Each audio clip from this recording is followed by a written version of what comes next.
શું જોઈશે? વૈરાગ જોઈશે. અને જ્યાં સુધી વૈરાગ નહીં આવે ત્યાં સુધી સદગુરુ નહીં મળે, ત્યાં સુધી નહીં મળે.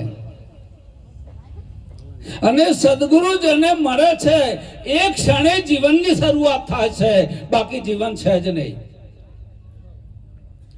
ઘણાને એવો ભ્રમ થાય છે કે સદગુરુ શા માટે, સદગુરુનો મહિમા શું, સત્સંગ શું, સંત મિલન શું, આનો શું મહિમા છે. હું ઘરેથી નીકળ્યો, મને કે તમે ઘણી વાર જાઓ છો ભજન સત્સંગમાં, તમને શું મળે છે, તમને શું મળે છે, જાઓ છો.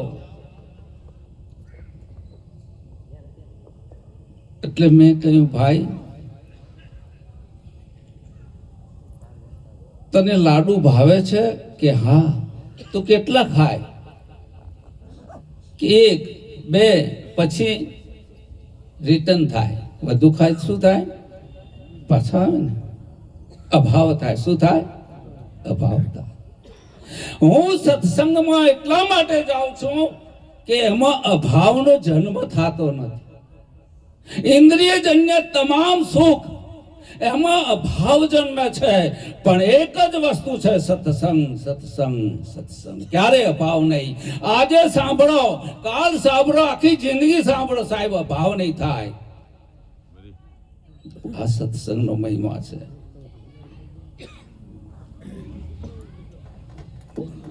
આ કશું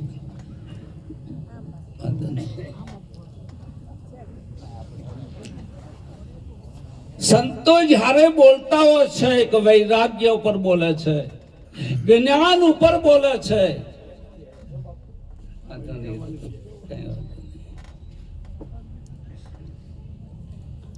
અને છેલ્લે છેલ્લે જીવન મુક્તિનું રહસ્ય શું છે એ પણ કહે છે આપણા જીવન.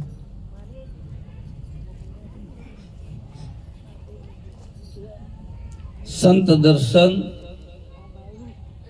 નિરાંત બાપુ કહે છે કે હરિ, ગુરુ અને સંતમાં કોઈ અંતર નથી, ખાલી કથન ભેદ છે, શબ્દ ભેદ છે. વાસ્તવમાં કોઈ અંતર, સંત કો, ગુરુ કો કે હરિ કે તો પરમાત્મા કો.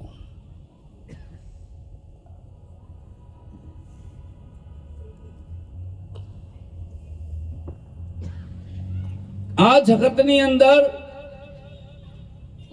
ઈશ્વરનો અંગીકાર બધા કરે છે. ભાષાનો ભેદ હોઈ શકે, કોઈ ગોડ કે ઇંગ્લિશમાં, આપણે ઈશ્વર કહીએ છીએ, એનો અંગીકાર કર્યો છે. જો એનો તમે અસ્વીકાર કરશો તો તમે તમારા ઋષિ મુનિઓ, તમારા શાસ્ત્રોનો આદર કરી રહ્યા છો. વાતને પકડમાં નથી આવી.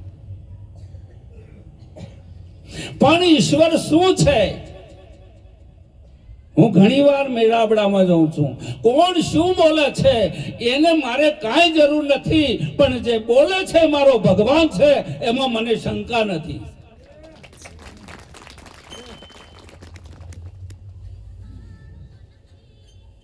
પ્રકટ થઈ જાય છે.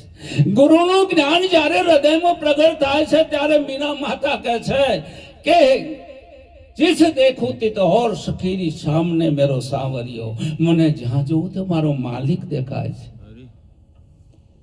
કેના મલાજા કરીએ હે રાણાજી, હવે મારે દિયર જેઠ છે નહીં, કોના મલાજા કરીએ? જો દ્રષ્ટિ બદલાઈ જાય. શું બદલાઈ જાય?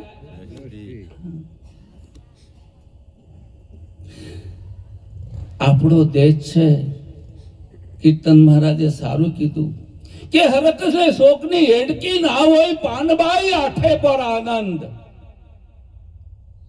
મને એક સંતે કહ્યું, ભગત હતા, મને કે મારા તમારે આઠે પર આનંદ છે?